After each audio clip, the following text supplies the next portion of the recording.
Hello, everybody, and welcome to this episode of The Sit Down. Today we are joined by Robert Mazur. Robert's mostly known for his work as a US federal undercover agent and was part of one of the most famous operations, Operation Sea Chase, where Pablo Escobar and the Medellín Cartel were the main target of that mission. Before we speak to Robert himself, we're going to have internationally acclaimed actor Bryan Cranston, who played Robert in the movie The Infiltrator, introduce us to the man a little closer. Ev, I'm home.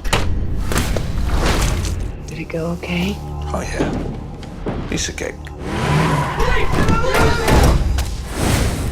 Is your undercover done? He's dead, all right. Even though the movie is based on a true story, Bob Mazur is someone that most people don't know. If they know the man by his face, they probably know him with a different last name. You think I want to count 40 grand in ones, Mangione? Robert Musella, pleasure. Mazur, not so fast. I've been Robert Mangione, I've been Robert Musella, I've been Robert Baldassari, I've been all kinds of different people in my undercover world. There's basically three distinctive characters in one.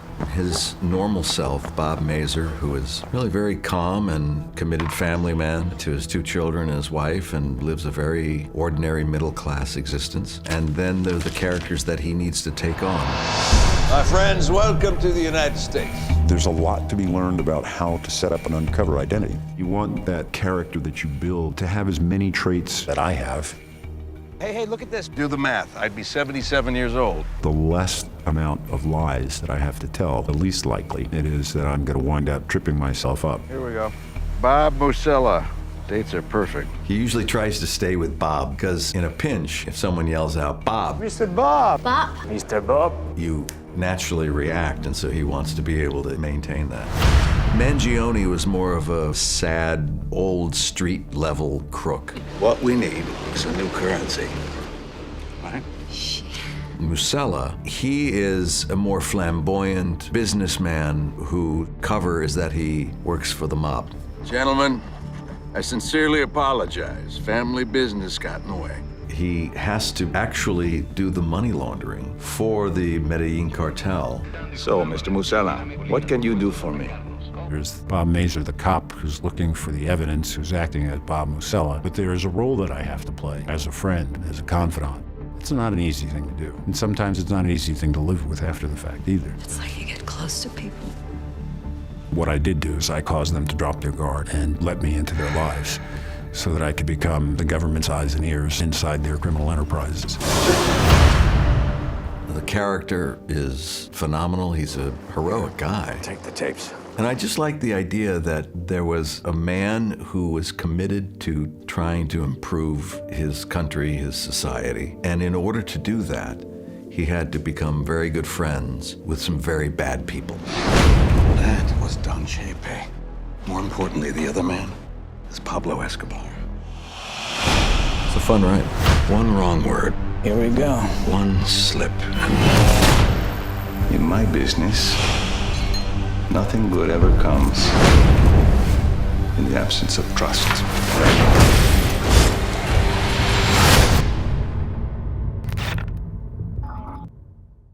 Okay, so Robert, welcome to the Sit Down, sir. Oh, thank you very much for having me. So Bryan Cranston played you in that movie. That must have been some experience for you. It was actually surreal.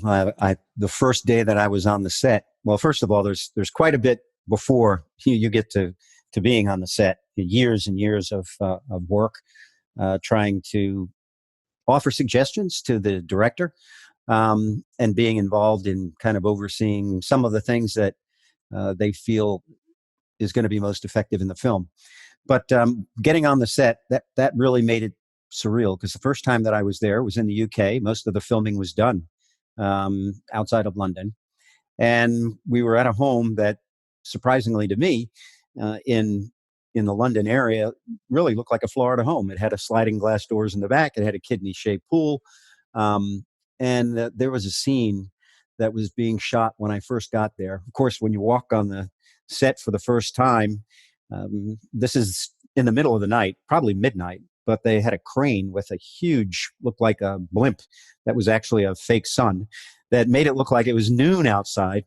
And so there was a scene here with Bryan Cranston and Juliette Aubrey, wonderful British actress who, in person, who played my wife.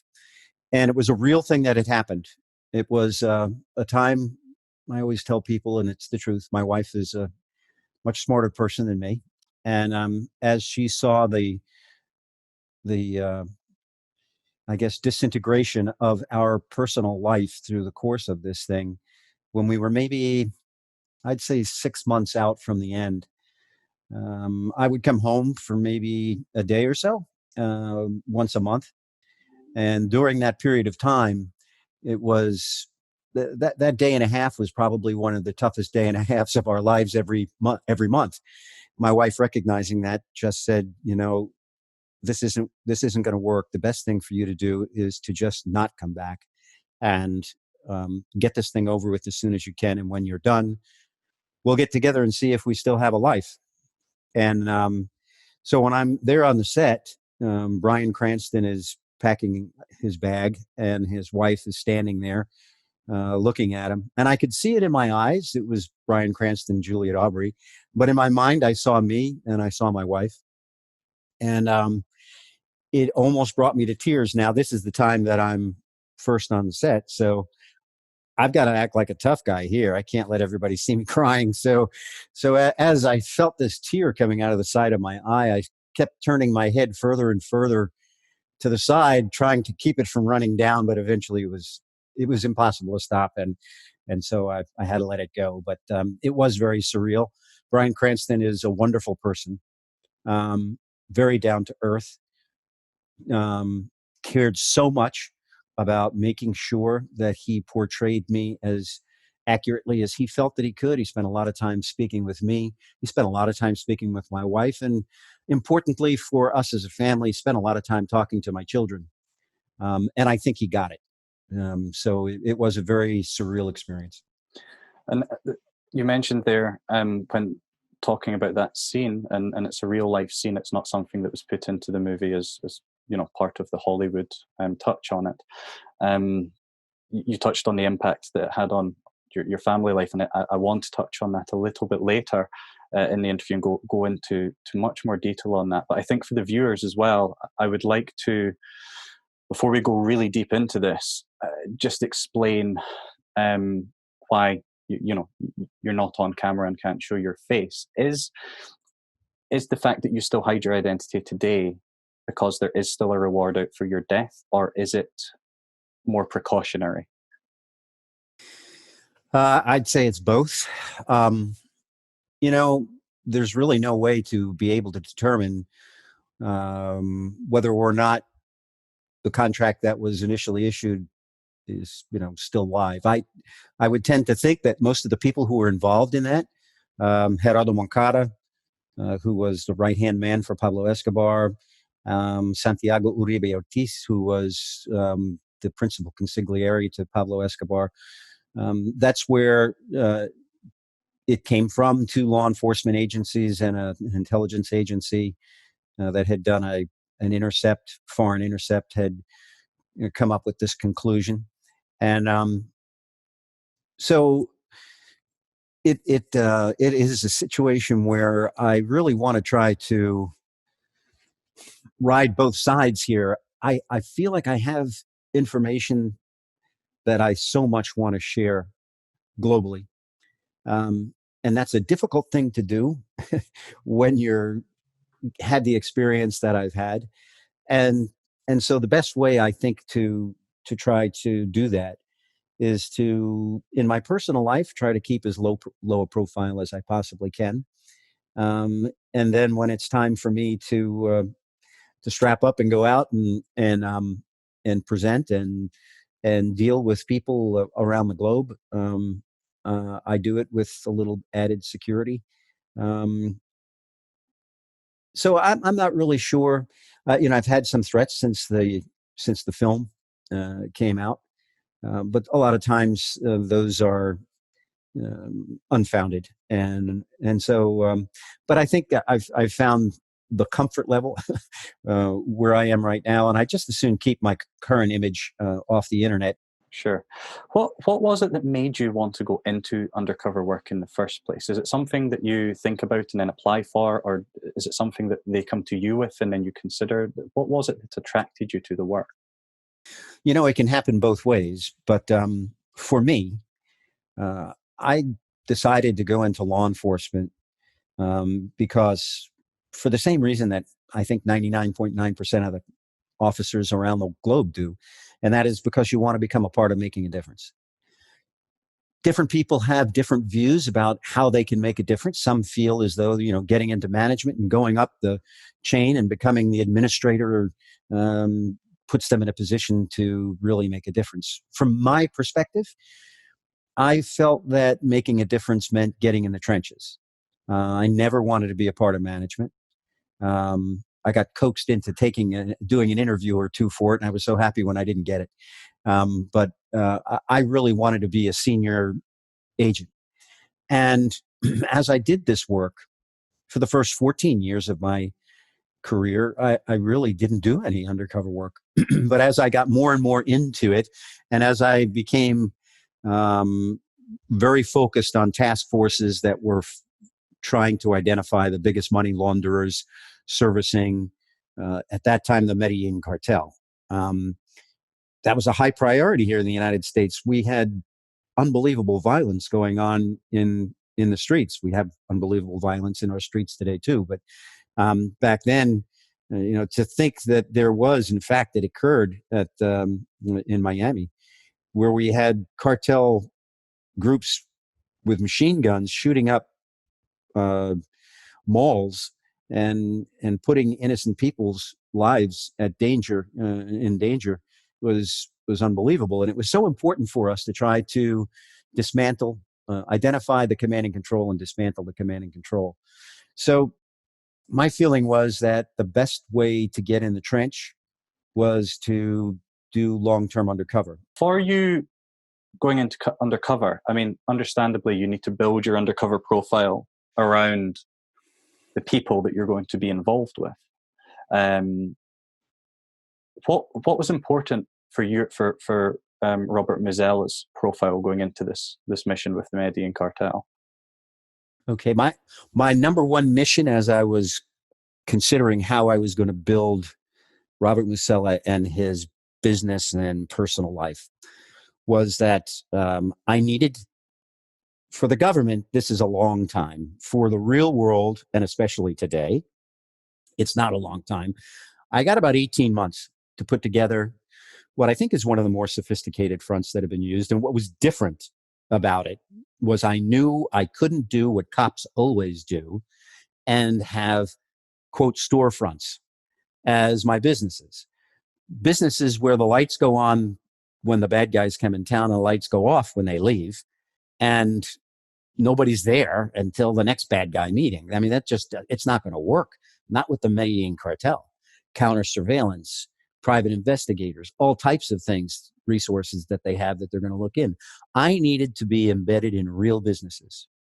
So with the help of basically three informants, one, an individual from Medellín, Colombia, two, an individual who was, I would call him really a concerned citizen, who I had worked with in the past. He actually was a witness.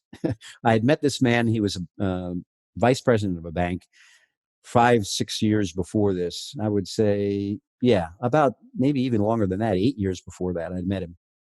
And he was honest, straightforward. He was now in private business. And he always made me aware that if I needed backstopping, he would help me. And then there was another person who was aligned with one of the 5 Italian-American organized crime families, who was a source of mine. Actually, there were 2 of them. And he too had businesses. So with the help of these people, I was embedded in real businesses that when I was gone, people were working. It was an investment company, a mortgage brokerage business. We had an air charter service with a private jet. that serviced from the Bahamas, from Florida to the Bahamas. We had a brokerage firm with a seat on the New York Stock Exchange, and a jewelry chain with, I think, about 30 locations on the East Coast of the US. All businesses that are helpful in the money laundering process, and I think made a real difference because they definitely investigated me. They definitely surveilled me. They definitely put me through a lot of tests. And I also wanted to come across as a person who didn't really need them. Because if you're a bad guy or posing as a bad guy, and the relationship that you need with somebody is a cornerstone of your success, you're at a disadvantage in your negotiating. My theory was I wanted them to believe that I was a resource for one of the Italian American organized crime families. That was pretty easily substantiated with the sources that I had. And that my partner was someone who had informed me about the ability to make money by helping people in the Latin American markets to move dope money. And I wanted it to be a situation where I played hard to get. So my partner, who was more of a street guy, was on stage undercover for 6 months before I was. He was dealing in smaller amounts of money. He slowly told the story about how he was so grateful to his boss to help him to open up some accounts. It was his boss who had helped him to get these accounts open. And his boss wanted to stay in the shadows. But if there was ever any way that they could convince his boss to come out of the shadows, they would be able to have more money laundered than they could ever imagine. But he couldn't figure out how he could do it because his boss was a very, very cautious guy, because his boss worked with the Italian American organized crime. So 6 months of playing hard to get led to them knocking the door down, wanting to meet me. And my sale to them was, listen, I'm very thankful. Emilia Dominguez was the undercover name of my partner, but Amir Abreu is my partner. And let me tell you, Amir Abreu is the best undercover agent that's ever walked this planet. I have to get documents and dot I's and cross T's, and I need this and I need that. Amir needs to just walk in a room. You look at Amir and you go, oh no, that's a bad guy. He's that good. And so he sold me. And this took a real team effort. I got to play quarterback.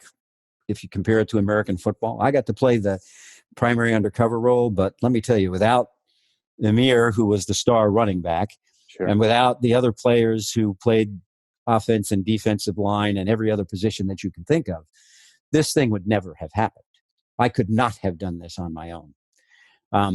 I got the opportunity to design it. I got the opportunity to kind of be the director behind the scenes for 6 months. And then I got to be in the seat that I wanted to be in, but couldn't have ever done it without the other people. And so as we got into this, as far as the organized crime side, if you've seen the movie, there was a character referred to in the movie as Dominic. And he played very, very well the role of my real life Dominic, who was formerly a bodyguard for a capo in one of the Italian American organized crime families. And he's another guy.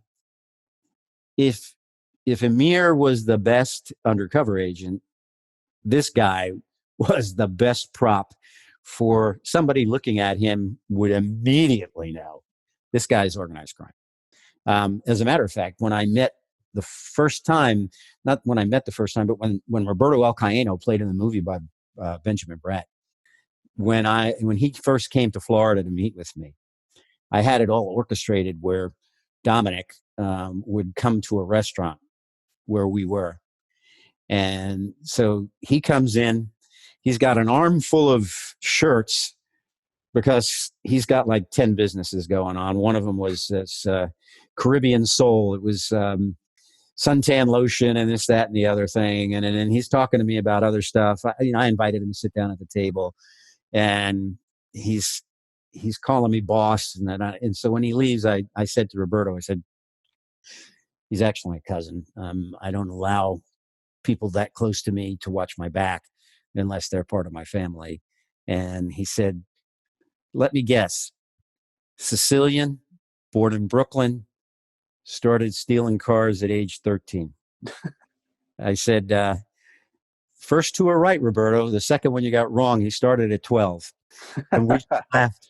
And there were so many things that that really were done. And again, this goes back to the undercover school. These are passive reinforcements. These are things, there's nothing more powerful to convince someone that something is true than for them to come to that conclusion in their own mind because of deductive reasoning that they apply to something they see or hear that you are not projecting. And I didn't have to say, as a matter of fact, I denied to these guys that I was connected with organized crime. I always used to say, listen, I take care of this stuff for people who are very close to me, who are in my family. But I would never say more than my family. And, but they came to that conclusion. As a matter of fact, Gonzalo Moura, one of the lower level money brokers, we were in Little Italy. There was a place in Little Italy that was Roberto Alcano's favorite Italian restaurant called Il Cortile. And it's still there. Not as good as it used to be, but it's still there. Anyway, so we're there, and Moura goes to me, so Mr. Musella, tell me about organized crime. Is it the way they show it in the movies, like The Godfather? And I just went off on him, and I said, listen, just because my last name ends in a vowel, that's the way my people from Italy who have worked so hard here in the United States, who have put their blood on the line to create businesses, we get mistreated, being thought that we're involved in anything like what you're now describing. That doesn't exist. That's on television. That's all that is. Let's talk about something else. And then, of course, when I leave the table, then my partner is going like, don't ever talk about that stuff. He doesn't want, it's real, but, blah, blah, blah, blah, blah. And, when you deny things like that, they grasp it. Regarding the relationships you had and built with Medellín Cartel, with some of these individuals, was there a time where you felt that you had actually built genuine relationships with these people, where you actually, excluding some of the things that they were involved with and did, on a human level, where maybe you actually liked them? Is that something that you experienced during your time undercover? Yes. Best way to explain that is one of the times when I spent a couple of days with Bryan Cranston. And I said to Bryan, Bryan, I'm not a very good actor. And he laughed. He said, you better be. You must have been because of this. I said, no, I'm not. And even if I am, I would be stuck in one role. It'd be like Joe Pesci. There's only one I can play. But I said, if I like you, I can't fake like I like you.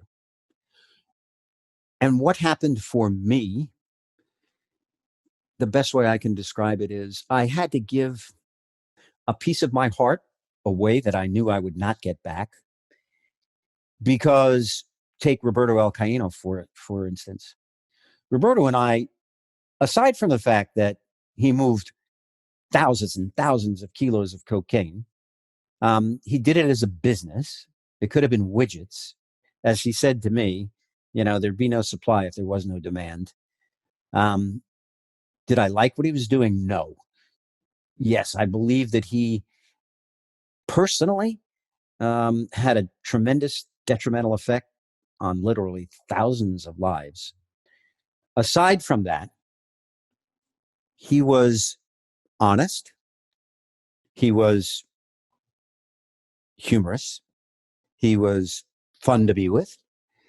And so there came a scene in the film where the fake wedding, which was the takedown, there was no actual wedding. We took the case down the day before the fake wedding at a fake bachelor party.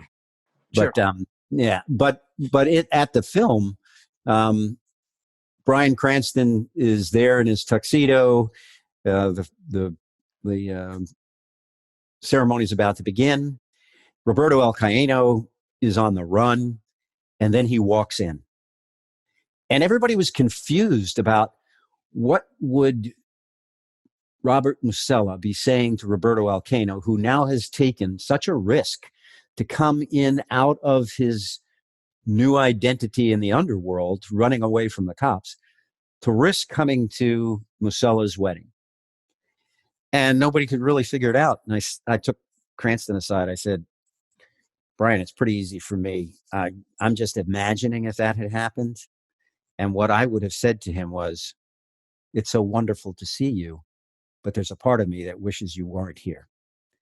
And that's the part of your heart you were talking about. That's the now part being taken away at that point. That's in that right. situation. That's absolutely right. And they used that line in the film. How does that work in terms of acts of violence? Because obviously, you're surrounded by arguably some of the most dangerous people in the world who worked for arguably at that point the most dangerous man in the world, arguably. How would you deal with acts of violence, and did you ever experience that? Nobody ever got beat up in front of me. The guys that I dealt with, the consiglieres, the right-hand men, these are people who push the buttons of the other people who would go and do the killings. It's like when they wanted some Mexican traffickers in Chicago killed, and they knew I had people in Chicago. They came to me to hire people who would kill them. When we were in Paris and Moncada's people wanted one of the bad guys from Medellín killed, foolishly, they came to my partner and me. We quickly said, he's your problem, not our problem. And you guys control Medellín. So why are we even going to be? They wanted us to do it in Paris, and there was no way that was going to happen. My partner probably got sought closer. There were times when, for example, he met, I remember this time in LA, he met a mom and her teenage son who were working with the cartel, dropping off money. And they pulled up to the hotel. They wanted to meet in the parking lot. My partner wanted them to go upstairs because they had the room wired. And he said to them, I'm not doing this out here in the public. You got to be kidding me. He goes, where's the money? And they go, it's in the two bags in the back. He goes, I'll take one, you take the other one. Let's get up in the room. And he grabbed the bag and picked it up. And when he picked it up out of the back seat, it exposed an Uzi, fully loaded Uzi that was sitting there, that had they had any problems, they would have quickly grabbed and used on people. But, Moncada and Galliano, who were my main two clients, this world is a world where you can die a very horrific death. They wound up being caught diverting some of the money of the cartel. And it was after our undercover operation was over, but nonetheless, they were hung by their feet while Escobar watched. He had his sicarios torture them. Eventually their clothes was stripped off their bodies as they hung from their feet. And then they used blowtorches to melt the skin off their bodies. Oh, that's horrible. So that kind of thing can happen. I mean, it was only a year and a half before this operation that the most horrific event in law enforcement ever occurred. And that is the kidnapping, torture, and murder of DEA agent Enrique Kiki Camarena in Guadalajara. So these kinds of things can happen. But being outwardly reactive to that is dangerous. Yeah, there must were there any situations where you were close to the discussions of these things happening, or meeting with someone who, I'm just thinking, with all the people you met that were involved in this and the business they were involved in, you must have been close to some people at some point that ended up paying the ultimate price themselves. Oh yeah, yeah. After I did the Infiltrator story, that undercover operation, I got the opportunity to set up another operation, and then being a DEA agent, I did a second long-term undercover that lasted about 2.5 years. And in that one, I distinctly remember one evening, I was meeting with a money launderer who had a business in Cologne, Panama. Very bright guy, spoke like 7 languages: Chinese, French, English, Spanish. I forgot what the other ones were, but anyway, very bright guy. And so I'm meeting with him. I'm just getting this relationship going. I'd been introduced to him by a Panamanian lawyer who was a bad guy. And we're having dinner alone, and I noticed these 2 guys that are not far away from him, far away from us. They were maybe 15, 20 feet away in a nearby table, and they kept looking over. I thought they were his bodyguards. So I didn't really say anything. I was probably one of the last people who was with him before he soon thereafter was kidnapped. They couldn't find him for a week. And ultimately, in one of the cemeteries in Panama, near the Panama Canal, he was found only because a huge flock of vultures were eating at him. Oh. But he was in his car, beautiful Mercedes. They had beaten him, but they threw gasoline all over him and torched him. And eventually that smell was picked up by the vultures. And so they were able to find him, because of that. And, that's unfortunately life in that world. The reason that he had that problem was that he was believed to have stolen some of the money. He didn't return some of the money he was supposed to be returning that was being laundered. And they don't take that lightly. You can't do that. With your involvement in that, because you were their key money launderer, right? So how would that process work? Would they drop the money off at drop-off points? Would they bring it to you directly?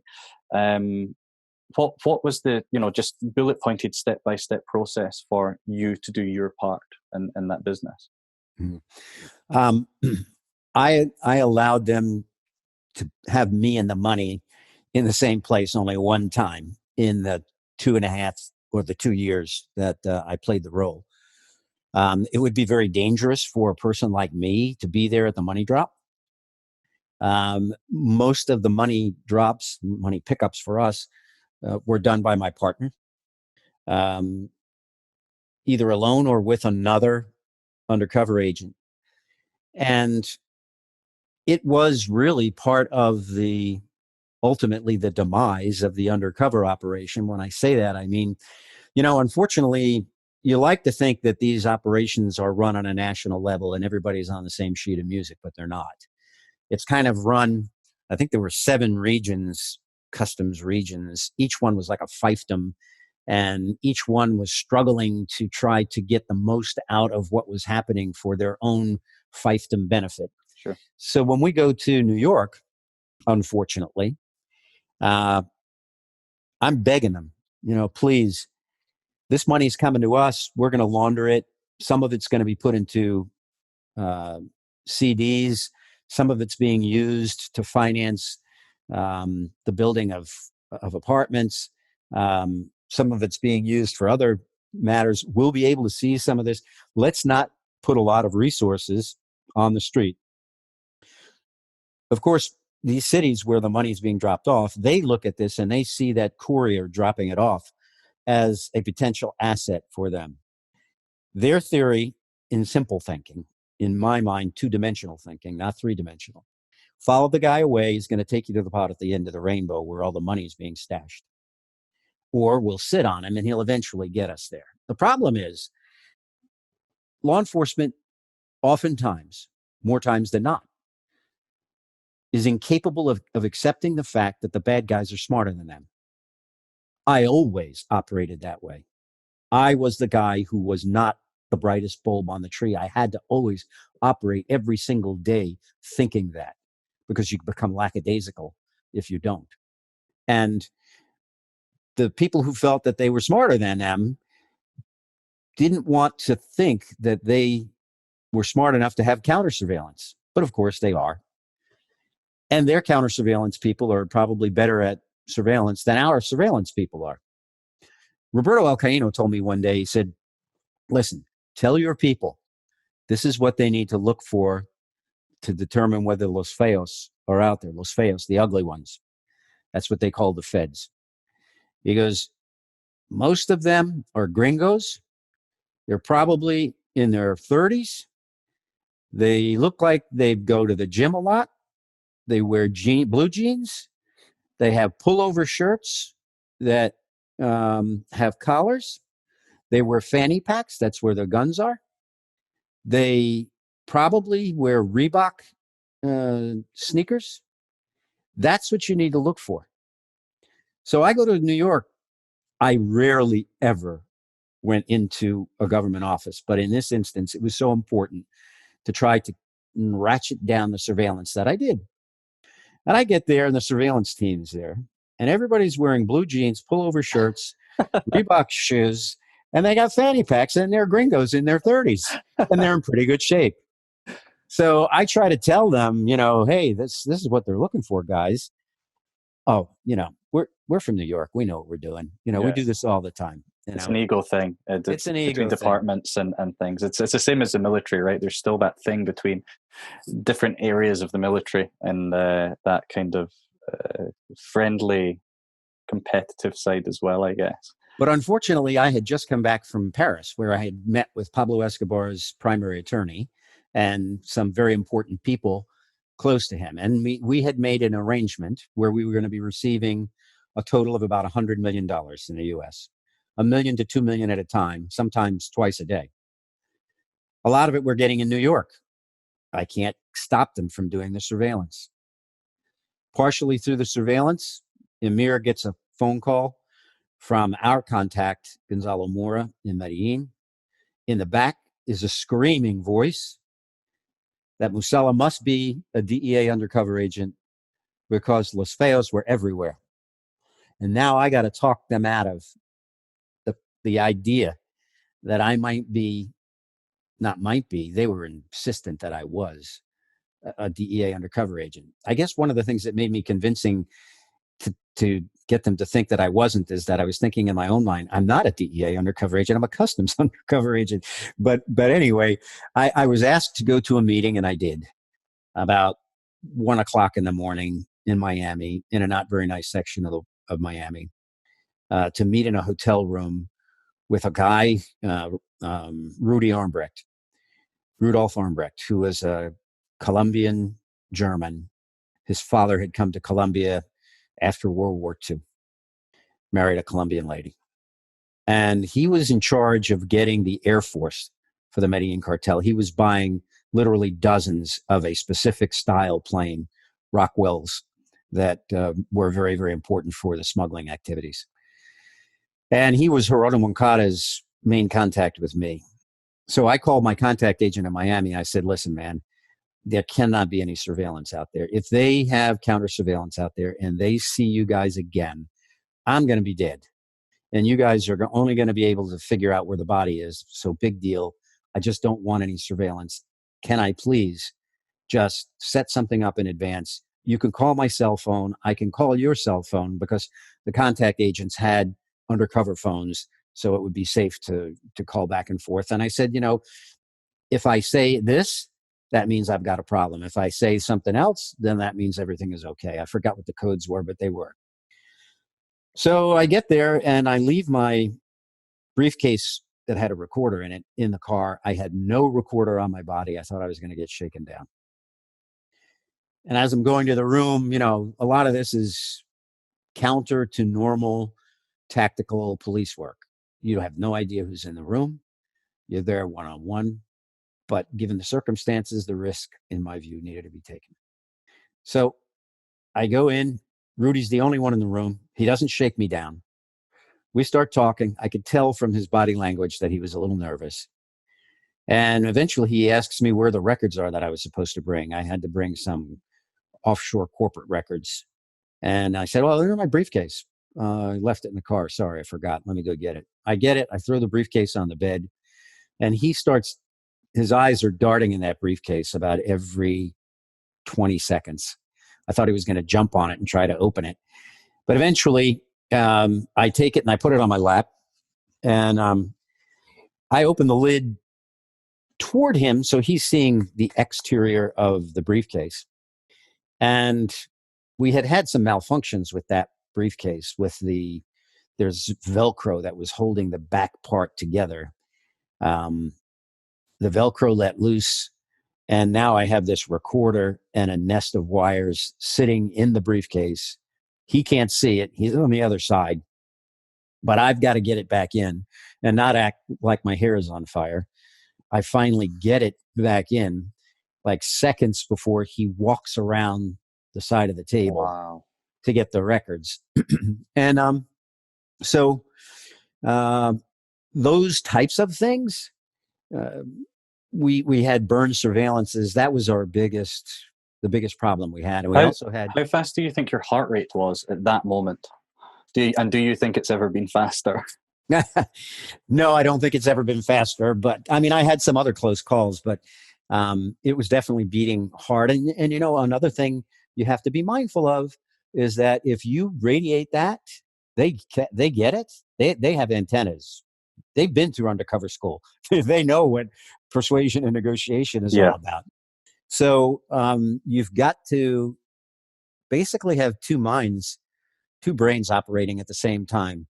The Musella brain, who's got to act like the bad guy Musella is, and the Mazur brain, who's got to be not interfering too much, because you can't have the Musella brain thinking like a cop. And anything and everything you do has to be done as though you really are the bad guy you are saying you are. The work that you did and the impact that's had on your life, where, you know, as Bryan Cranston said at the beginning of this interview or discussion, those who know your face will know you by a different name. And that's down to, you know, the cost of the work that you've done is that you need to be very careful. You can't live life like everyone else.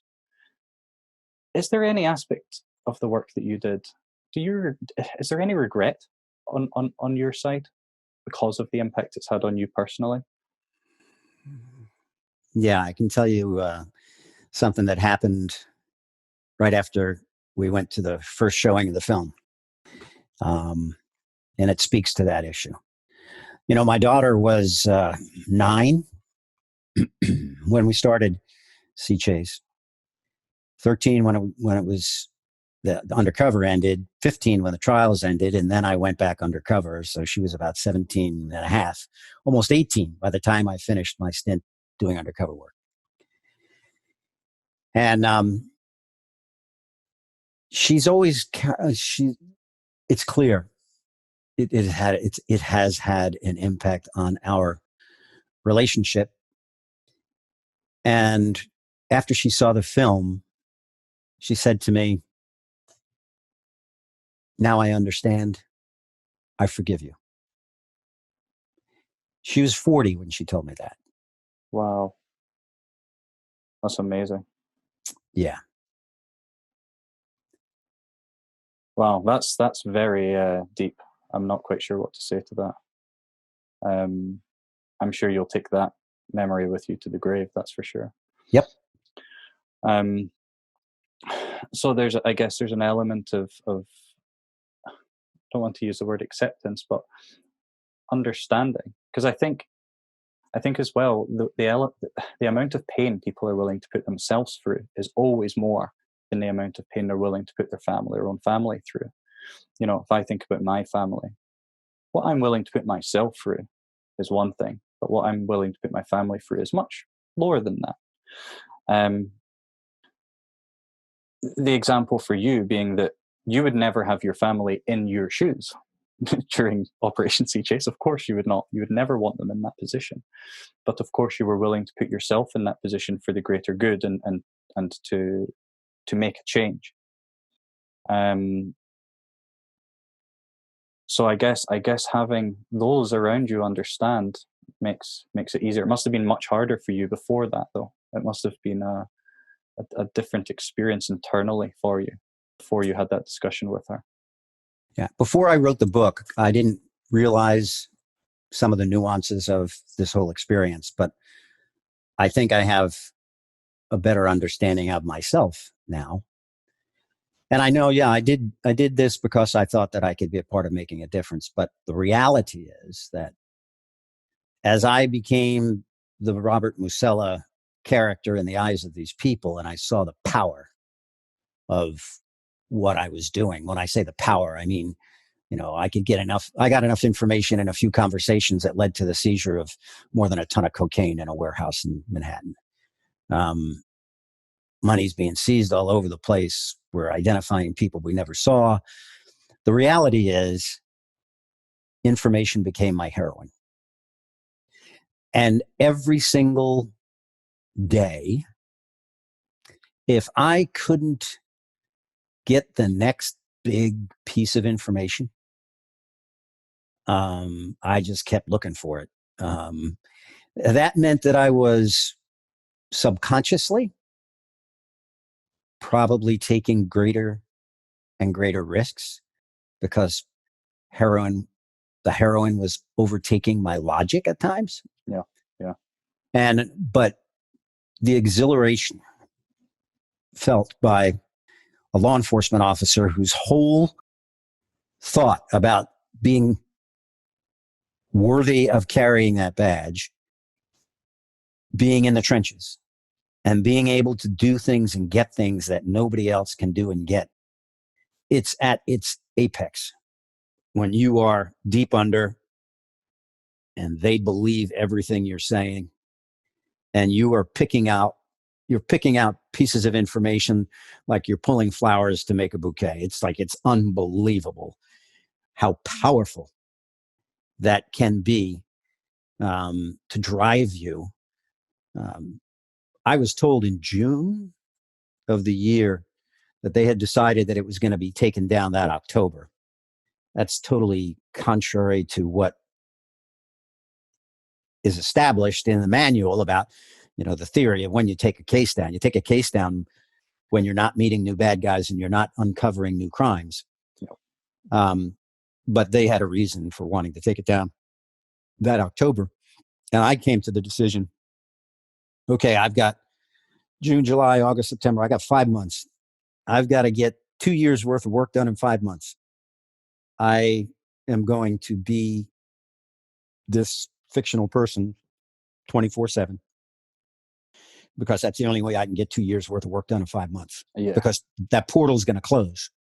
Once the portal closes, we'll never be able to get this again. So with you know, being a part of that life, one of the things that was very clear in the story in the movie as well is the luxurious side of it. Money is one of the most attractive things in the world to most people. Can you see, from your experience and thinking back to some of the, and I'm going to say this, some of the good experiences you had with these people and that lifestyle, must be quite hard for undercover agents to not think, you know, look at my salary that I'm earning in my actual real job, look at the risks I'm taking. I could just become a part of this life and look at everything I could have. That must be a risk for undercover agents. it can be. But I was carrying the antibody. And the antibody was my heroin, my obsession with information. it overshadowed that. I was sitting at a place, I can't remember the name of it. It was right near the US Embassy in Paris. It's like one of the finest restaurants in the world. I could have been at a McDonald's versus there, because as I'm sitting there talking to these people, I'm trying to figure out, I mean, I've got the two brain syndrome going. I've got to be acting like Bob Musella, but I've got to be allowing some of the gray matter of Bob Mazur help me to realize, how do I artfully manipulate this conversation in a direction where I'm going to get my heroin? Yeah. How am I going to get my information? And that's what I'm here for. So those antibodies for information, I think overcame that. I personally know way more agents than I want to know who not only lost their families, lost their careers, but lost their freedom as a result of doing stupid things while they were immersed in efforts to do long-term undercover work.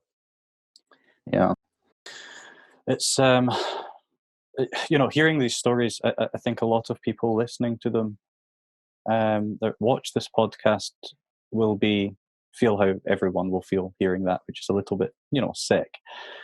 For me, also feeling like that, it just continues to build the level of respect I have for you, for the work that you did, because, to speak frankly, that would have happened to you had you been caught. And I just think it's, almost, you're almost making the ultimate sacrifice. I want to talk about the banking side of things, because for me, this is everyone wants to hear about Pablo Escobar and the Medellín Cartel. The banking side's huge, because you ended up using BCCI Bank, didn't you? Yes. To launder a lot of the money.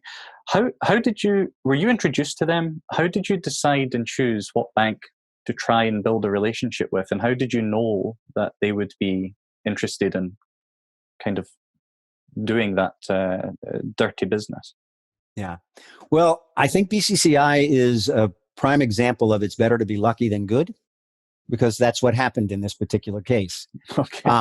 I was working already. I was probably, I was 9 months into the undercover operation.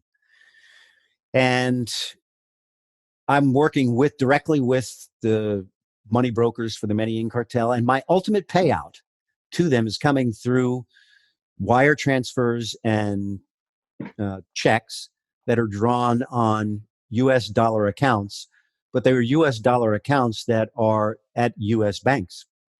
And even though it's a very complicated system to get to that last payout point, that made them a little uncomfortable. And they said, listen, we own Panama. We own Manuel Noriega.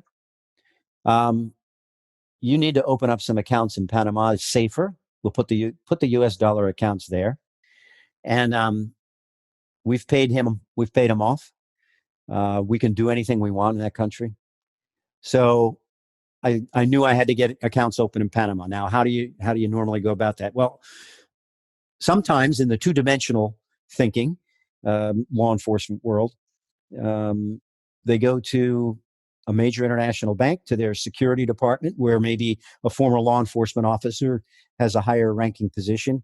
They tell them, hey, we've got an undercover operation. We want to open up a Panama account. And they do it. I was completely opposed to that. I said, listen, the cartel believes that I'm Robert Musella. I passed their muster. There's no doubt I can walk into any bank and open up an account.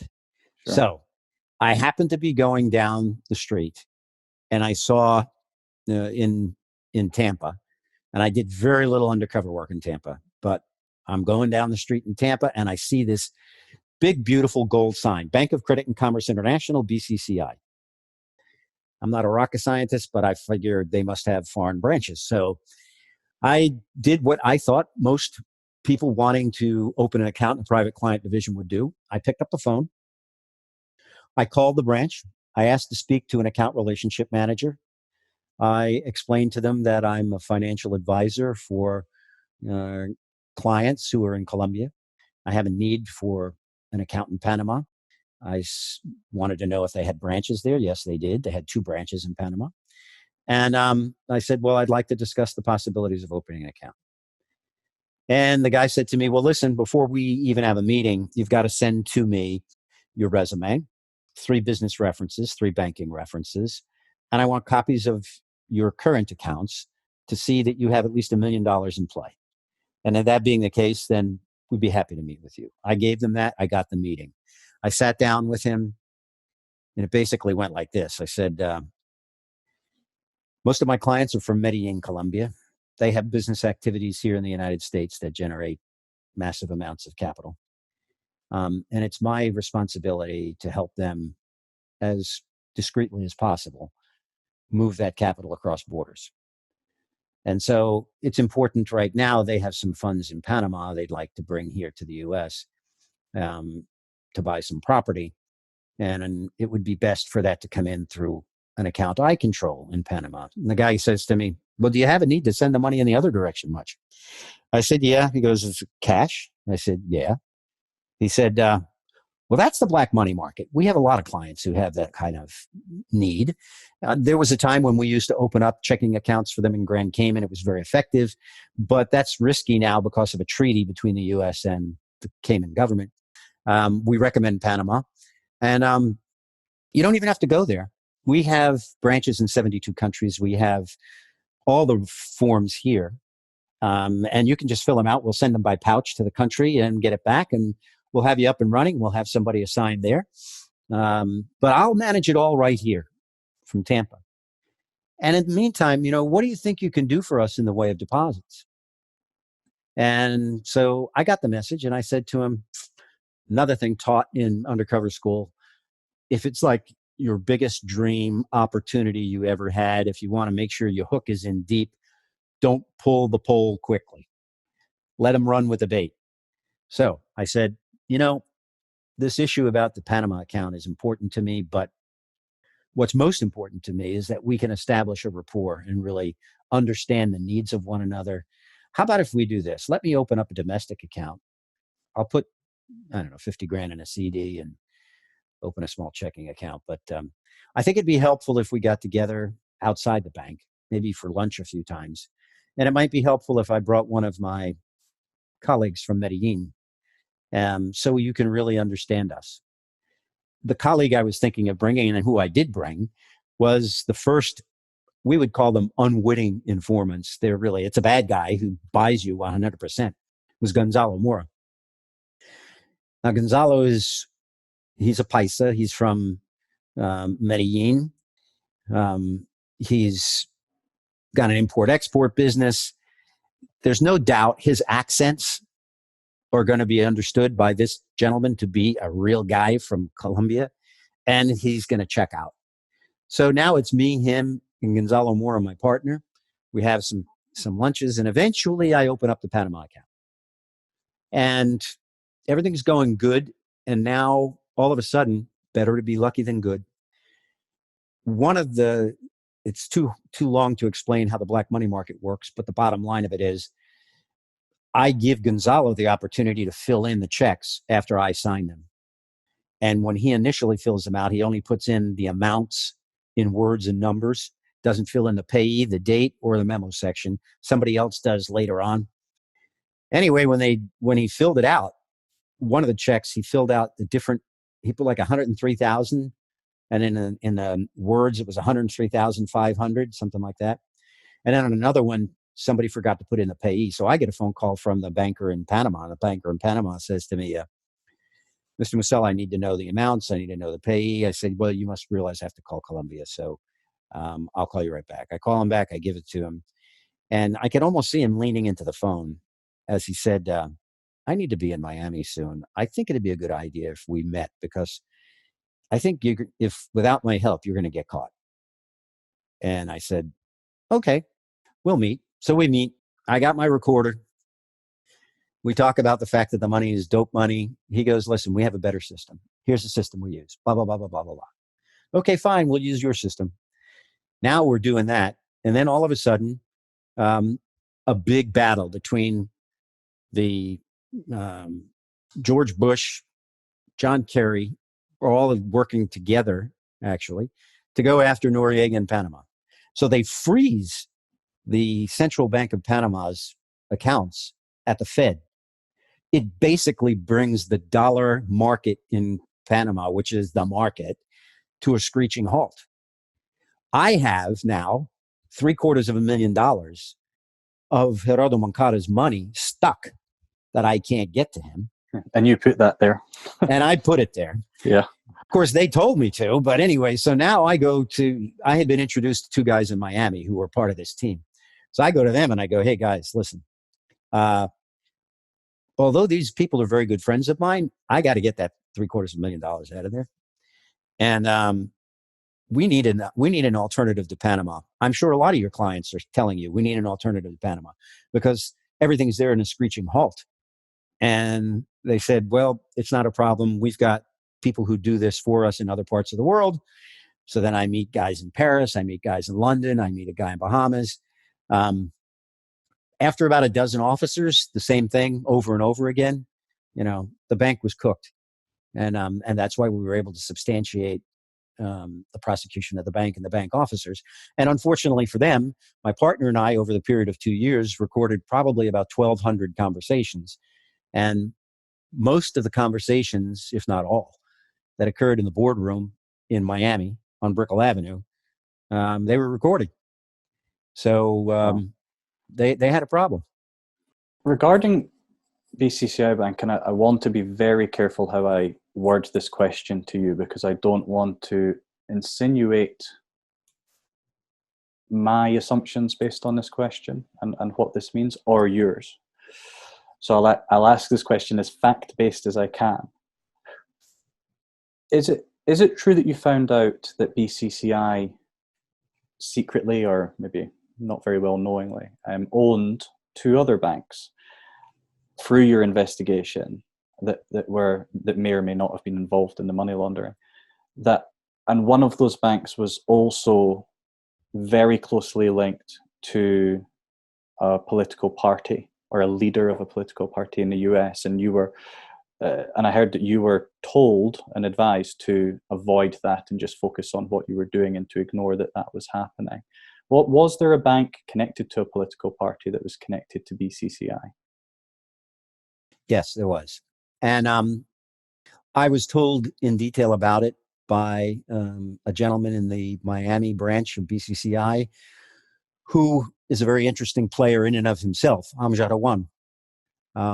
Amjad had quite a career. He had been an officer with another bank, one in Canada, well-known bank.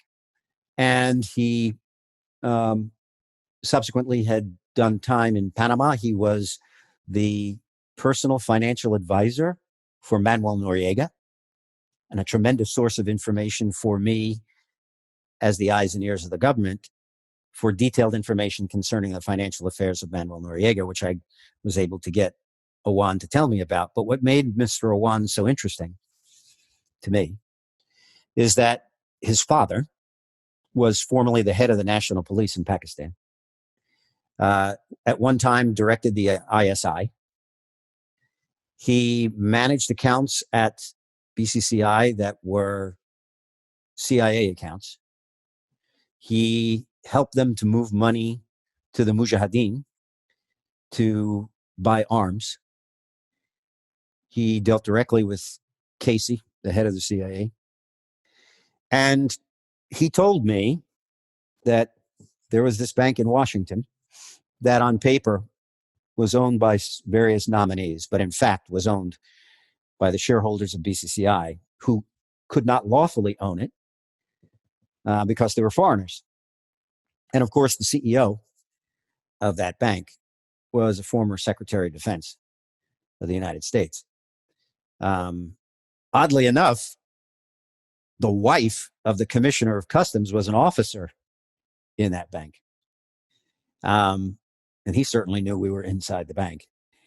But yes, and I was told by leaders and local leaders in customs that I didn't need to be concerned about those issues, that I should keep my focus strictly on the movement of drug money through BCCI.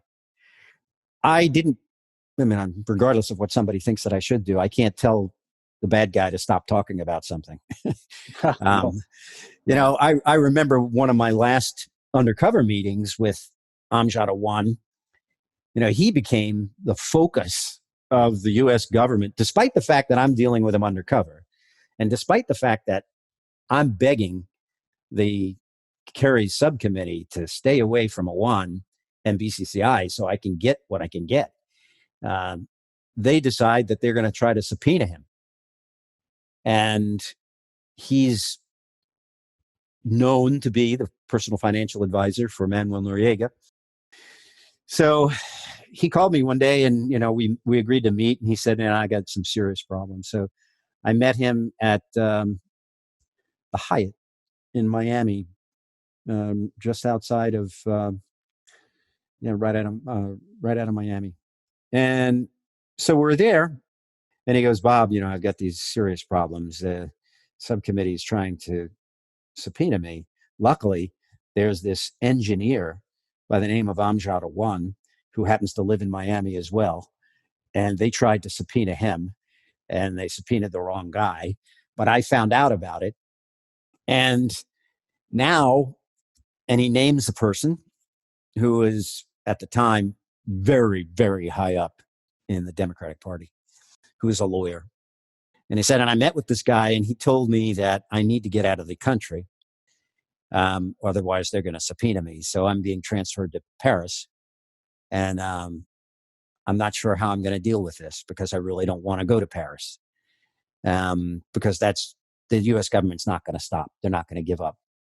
So, yeah, there was a lot of things that were going on. I considered BCCI, and I'm afraid to say this, but it's the truth in my view, like many other powerful, big international institutions, have certain individuals who service people who have money-seeking secrecy from governments.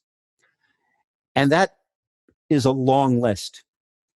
That list includes not just drug traffickers, illegal arms dealers, money launderers, terrorists, people pilfering treasuries, people with corruption money, fraudsters, you name it. Yeah. They're all there. And that's not just, that creates a crossroad. It's a crossroad, also the intelligence community. It is a crossroad between the underworld, the political world, the intelligence world, all going through the same doors. When I was at BCCI, I oftentimes saw some very high-level U.S. types at the Miami branch. Yeah. And the thing is as well, this in banks, international banks, we've seen, there's been news articles where there's already been fines. It's public knowledge. This is clearly still going on today. And, I'm assuming that may change a little bit with the introduction of cryptocurrency. However, as a person myself, I find myself looking at all avenues of information and different opinions, different outlooks on things to learn. And, you hear some people, and there's certain groups on social media that may look at things one dimension, anti-government or anti this or pro that, and that's always their outlook. But certainly looking at the group of people that, talk about things like one world order and all of these things, when I hear stories like this, where banks, cartels, political parties, and then individuals like yourself risking your life to find out the truth, to then be told to avoid certain stories and things you found out. To me, it's so difficult to challenge these people when these stories keep coming out over and over and over again, that banks are continuously involved in this behavior. Do you believe it's the banks themselves that look at this as a profit? It's part of their business, or is it individuals within the banks that make this happen? I think it's a little bit of both. And I say that because if you take a very close look at the conduct of international banks, let's even just limit it to within the borders of Switzerland, you have to realize that at a minimum, with regard to the criminal offense of tax evasion, the private client divisions of virtually every one of those institutions has a protocol that they were offering to people around the world who had lots of money and didn't want to pay taxes. Not tax avoidance, we're talking tax evasion. Yeah. And that's no doubt. What you have to recognize is, and I think we get a cue here from the United Nations on Drugs and Crime analysis. Their analysis is that roughly $2 trillion a year is seeking secrecy from governments. $2 trillion a year is seeking money laundering services. Now, when we get into economic hard times, like 2008 and 2006, 2008, where we wind up with markets crashing, almost the only capital around is that capital. Why do you think some banks wound up marketing Sinaloa and bringing out, Wachovia doesn't exist anymore. So, and I'm happy to talk about any of them, but, come on, look at the story of Wachovia. Wachovia bought a line of business from the Union Bank of California that the Union Bank of California, because of handling those accounts, admitted to a criminal offense. Of course, they make it this pretty thing called intentionally failing to maintain an anti-money laundering program. No, it's money laundering, dude. That's what it really is. And the bottom line here is that, so they had this pocket of associations with Casas de Cambio in Mexico. They sold it to Wachovia. So now Wachovia takes it. Wachovia has no branches in Mexico. Their international branch, based in Philadelphia, and their Miami branch, they send account relationship managers down to Mexico to manage these relationships. They wind up bringing into the United States, in no less than 3 years, $14 billion in U.S. currency. How do they bring it in? Oh, they get armored cars to go down there. They put it on pallets and they shrink wrap it. And then they bring it into, I think they brought it to San Diego, where there was a counting house that the bank had, and they counted the cash out. And then they gave it to the credit of those, of course, Wachovia then takes it to the Fed. And then they wind up giving credits to the accounts of those Casas de Cambios and give them the opportunity to wire money all over the world. Now, you've got to be kidding me. I'm telling you that money was 5, 10s, and 20s. But if you take the 14 billion and say it was $20 bills, so we're making the package smaller. I did the math. It would have been 780 tons of $20 bills. Where do you think you're going to get 780 tons of $20 bills, not just from Sinaloa, but in many cases from Culiacan, the city in Sinaloa that is the birthplace of the leaders of the Sinaloa cartel? Come on. And then after Wachovia gets caught, what happens? They pay a fine of $160 million. No one gets prosecuted. But what did they do with that line of business that got them in trouble? They sold it. They sold it to HSBC. And later on, HSBC paid a $1.92 billion fine.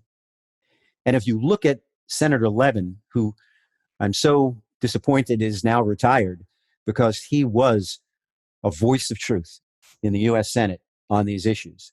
But if you look at, just Google Senator Levin subcommittee HSBC, you'll get 300 and plus pages. Just read the first 20 or 30 pages, the executive summary section. You'll be appalled at the conduct that was carried out, and you'll even be more appalled when you'll think about the fact that not one person individually was held responsible whatsoever. And what troubles me even more is this appearance. The people who made the decision in those cases was the chief of the criminal division, Lanny Brewer, Lanny Breuer. Of course, Eric Holder was the Attorney General at the time. They basically made an economic decision in the disposition of these cases. Eric Holder as much as said that publicly. But what really troubles me is that after the HSBC deal, Lanny Breuer and Eric Holder, who previously were in the law firm of Covington and Burling in Washington, a firm that represents the biggest banks in the world, Lanny Breuer goes back to Covington and Burling after the HSBC deal. According to the New York Times, his salary was in the range of $4 to $5 million a year. Of course, Eric Holder is back there now, too. We need to go out of our way to not allow even an apparent appearance of a conflict of interest. These cases need to be handled by a special unit that winds up devoting themselves to these types of cases. The U.S. has done a wonderful job with that on the tax side. They offered to many people immunity.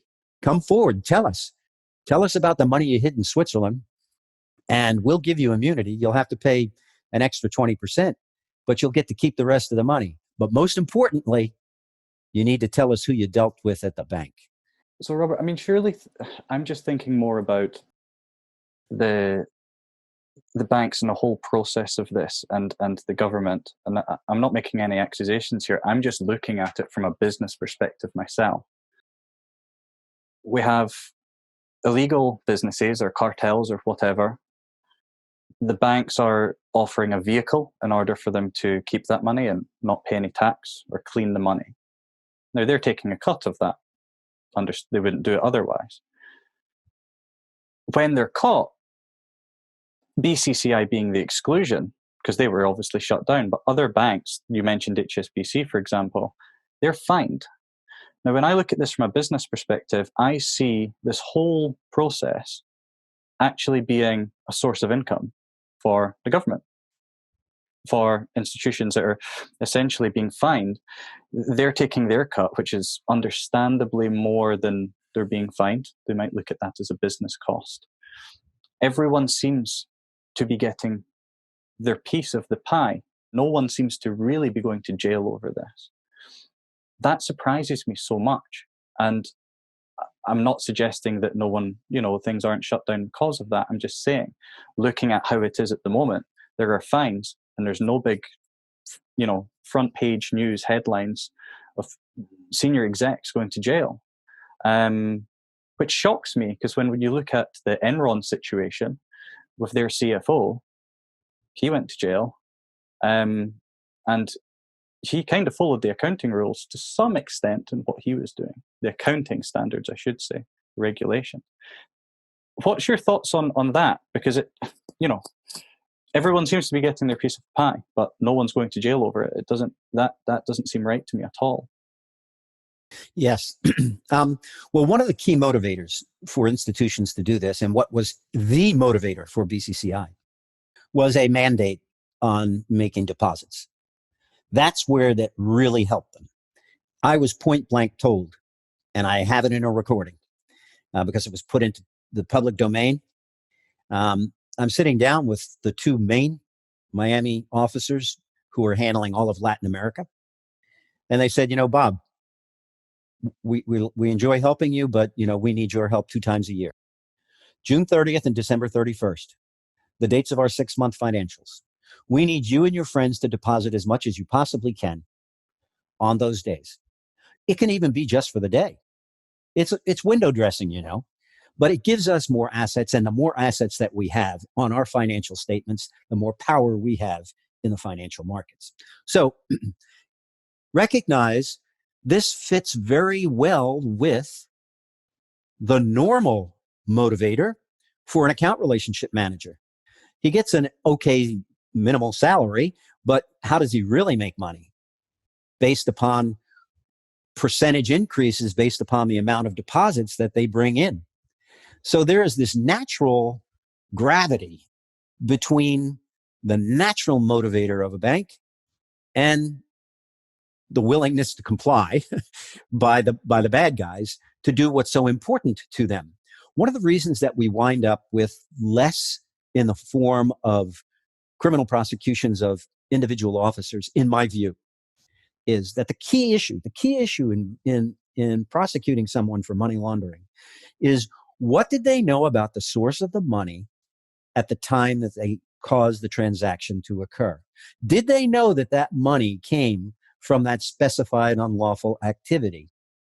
Did they know that it was a drug dealer? Did they know that it was someone pilfering the treasuries in Angola? If they knew at the time of the transaction, and if they did anything to further the transaction, they're caught. That's it. Yeah. That's concealing and disguising. So most of the time, a lot of these things come up through by regulatory reviews. The transactions happened years before. People are smart enough to wrap themselves in what I call a plausible deniability blanket. There are enough excuses around. There are very few people who were actually in the room that talked the dirty talk who are going to be willing to say anything unless you've really got them.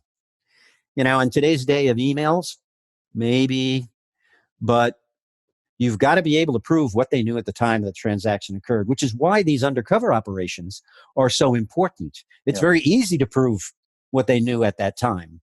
But I don't think that there is a political will to really want to go after the individuals, unless it's something unless, of course, it has to do with a systemic situation that takes money from the Treasury. Therefore, look at what the Department of Justice Tax Division has done for the U.S. Treasury as it relates to their Swiss bank projects, their voluntary disclosure operations. They have basically crushed Swiss bank secrecy for people who want to evade income taxes. And that caught fire in other nations who are now doing the same thing. It made a lot of sense for them to want to prosecute the account relationship managers in Switzerland, because you know what? They've got to stop the flow. They're not going to stop the flow if they only find the banks. And so you'll find, if you look closely at a lot of those tax conspiracy cases and the agreements, the deferred prosecution agreements, you'll find criminal prosecutions here and there, 4 or 5 officers here and there. And they really did do time because it fits with the plan of the Treasury. On the other hand, we've got situations where money is being brought from outside the United States into the United States, into the Fed, into the banking system. It just doesn't seem that there's as well an organized effort to try to go after the soldiers of the crime, account relationship managers. It just doesn't seem to be there. It's the hardest. It's a sales job in a lot of instances. You may disagree, but I was thinking about it, thinking so much of this is a sales job. Absolutely. I don't mean to take away from in that sense, but it is the riskiest sales job in the world.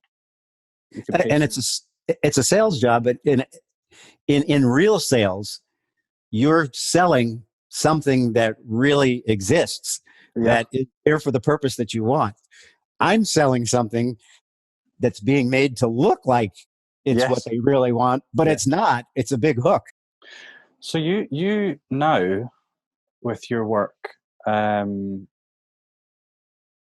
obviously have the book, The Infiltrator, in which the movie is based on, but you also have KYC Solutions. So what is KYC Solutions?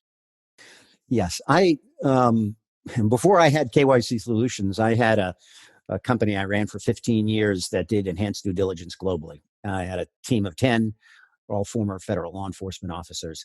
When the film came out, I sold that business off. But what I've now done is kind of taken some of that and taken it on within KYC, in that I will provide consulting to financial institutions about their AML programs. Most importantly, getting involved in training. I do enjoy doing the keynote speakings and doing them all over the world, but I most enjoy doing the master classes I got a great opportunity in Luxembourg with PwC that I've done a couple of years in a row, where I go out there and I spend time not just with the PwC senior groups management, but I also with their clients, and then separately with their young financial fraud investigators, and do a boot camp with them and really help them to see the nuances of these money laundering methodologies. For example, people always talk about trade-based money laundering, and they talk about it in a very big way, and over-invoicing, under-invoicing, exports, imports, all that other stuff. There is a method to the madness, depending upon where the owner of the money is located, where the money is located, what the systems are that are being used. There are red flags that clearly exist when you overvalue exports, methods of payments. I try to get into the real nuts and bolts, the actual copies of documents, the actual copies of financial instruments, the real nuts and bolts of how these things occur. And there are literally hundreds of ways to launder money. What an institution really needs to do is to first assess their risk. They can assess their risk based upon their geographic location, their client base, the types of businesses that their clients are in, the type of transactions, if they're cross-border, where they're cross-border. First, you've got to figure out, where's my risk? I try to help people to figure out where their risk really is, and then use the limited amount of resources you have to hone them to the most effective level that you possibly can, and aim them at that major risk. So we do that, and I do expert witness work as well for law firms that are involved in litigation that involve money laundering related issues. Fantastic. Well, look, what we'll do is, for anyone that's interested, we're going to put the links in the description for everything for the book, for your speaking engagements, your own website, and everything else. If anyone has seen the movie already, I still personally urge you to read the book. It certainly feels a little bit more personally closer from my experience anyway. The movie's amazing. I've watched it like 3 times myself. But for me, the book, it certainly made me feel closer to it. It was like a personal, a one-on-one kind of educational experience for me. And I'll also say, Robert, I'm not the biggest reader in the world, but there were times reading it where my heart was slowly creeping up, which for reading a book is very rare for me. So we'll put all the links in the description below for everything. And Robert, I'd like to thank you very much for being a part of the sit down and giving us your time. I really appreciate it. Well, it's my pleasure. And I tell you, what we did in Operation Sea Chase is no different than what professionals in the anti-money laundering compliance world need to do. And that is to pull together as a team and try to make a difference, to be a part of making a difference. And the one thing that I take away from my traveling around the world is I see the energy. I see the enthusiasm within the anti-money laundering compliance profession. And I think that they've become more and more effective day after day. The key that we need to be able to do is we need to be able to get institutions to recognize that it's not healthy to have a compliance brain and a sales brain. They need to have one brain. And they need to have that's one team. That can't be 2 teams. And the more we get to, and the closer we get to sales genuinely embracing the compliance mission, the sooner the corporate integrity of an institution will reach its potential. Yes. And that is something that I think is critically important for our industry. I wholeheartedly agree.